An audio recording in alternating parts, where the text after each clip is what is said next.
और अमित जी बताइए कैसे आना हुआ आज?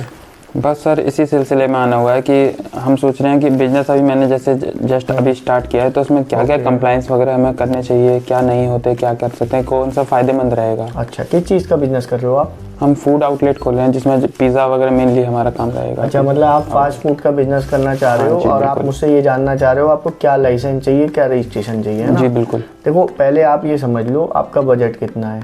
अगर आप अच्छा बजट, अगर ज़्यादा पैसे लगा सकते हो तो सबसे बेटर है प्राइवेट लिमिटेड कंपनी। नहीं सर, ऐसे हमें बजट की कोई चिंता नहीं है। आप थोड़ा जो हमारे बेस्ट कंप्लाइंस हो हमें वो बता दीजिए ताकि अच्छा कर सकें। अगर आपको बजट की कोई प्रॉब्लम नहीं है तो बेस्ट होता है प्राइवेट लिमिटेड कंपनी। अगर आप प्राइवेट लिमिटेड कंपनी बनाते हो जी, तो पहली बात तो प्राइवेट लिमिटेड कंपनी 7 डेज़ में बन जाती है।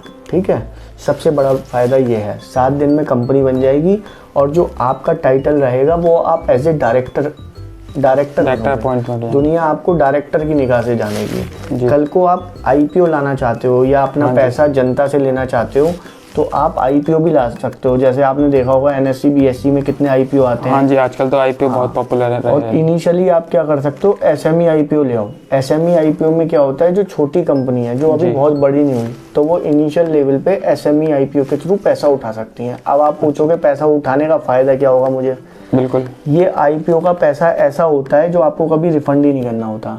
ये तो एक टाइप से आपने उसको शेयर दिए, मालिकाना हक दिया और आपने उससे कैपिटल ले ली अपने बिजनेस को एक्सपेंड करने के लिए।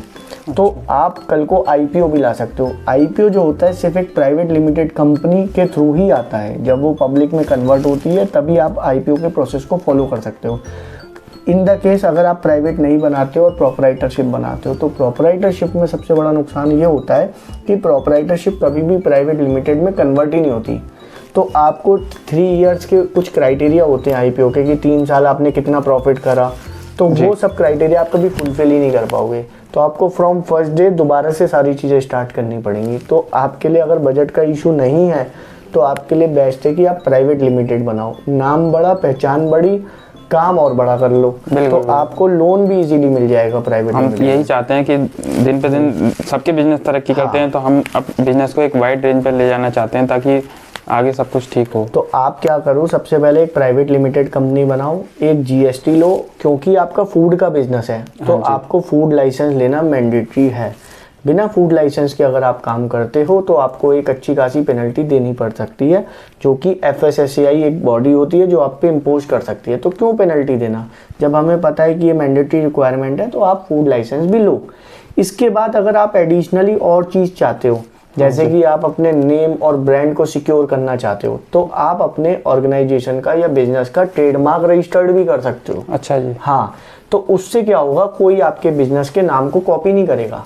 सबसे बड़ी बात, आपके बिजनेस के नाम को कोई कॉपी नहीं करेगा तो कोई डुप्लीकेसी नहीं रहेगी, कोई आपका क्लाइंट नहीं छीन पाएगा। बिल्कुल। तो आप ट्रेडमार्क रजिस्टर्ड करा सकते हो।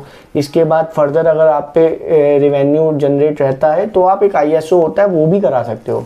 आईएसओ किसके लिए होता है? क्वालिटी मैनेजमेंट सर्विसेज की, मतलब आपका बिजनेस एक क्वालिटी की सर्विस देता है। बिल्कुल, फूड के बिजनेस में हमें जैसे क्वालिटी चाहिए तो आप आईएसओ भी करा सकते हो। तो आप अपने लेटर हेड या जो भी आपके आउटलेट के बाहर आप बोर्ड लगाओगे तो आप उस पर लिखा सकते हो कि हम we are an ISO certified company, we have an registered under FSSAI. अच्छा जी। तो इससे आपकी ब्रांड वैल्यू बढ़ेगी और कल को आप क्या चाहो कर सकते हो, अपने फ्रेंचाइजी डिस्ट्रीब्यूट कर सकते हो पूरे इंडिया में। वो कैसे? क्योंकि आपका तो ट्रेडमार्क है, कोई आपका बिजनेस कॉपी कर नहीं सकता। अब मान लो कोई एक्स है, वो चाहता है, वो आपकी तरह आउटलेट खोलना चाहता है, तो आप जैसे हल्दीराम है, डोमिनोज है, उन्हीं की तरह आप फ्रेंचाइजी फीस चार्ज करके उन्हें भी आउटलेट खोला सकते हो। सही कहा आपने। तो आपको एक्सपेंशन की तरफ सोचना चाहिए।